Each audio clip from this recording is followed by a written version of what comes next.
ஜனவரி 2024 பார்த்தீங்கன்னா மார்ச் வந்து 31 ஃபஸ்ட்டு வந்து கொடுத்துருக்கேன், 31 வந்து நான் கொடுத்துருக்கேன்.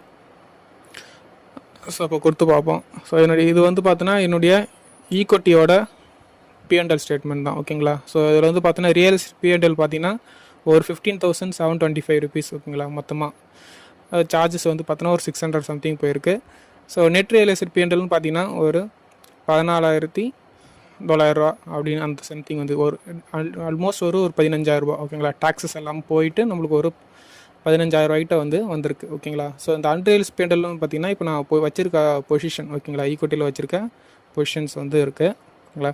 ஸோ ஏன் இந்த வீடியோன்னு பார்த்தீங்கன்னா இப்போ இனிஷியல் ஸ்டேஜில் வந்து நான் வந்து ஸ்விங் ட்ரேடிங் பண்ணி அமௌண்ட் ஏர்ன் பண்ண முடியுமா அப்படின்றவங்களுக்காக தான். இதில் வந்து பார்த்தீங்கன்னா நான் இன்வெஸ்ட் பண்ணுற அமௌண்ட் பார்த்தீங்கன்னா ஒன்லி 40,000 தான். ஸோ நான் அந்த எக்ஸல் ஷீட் வந்து போடுறேன். ஸோ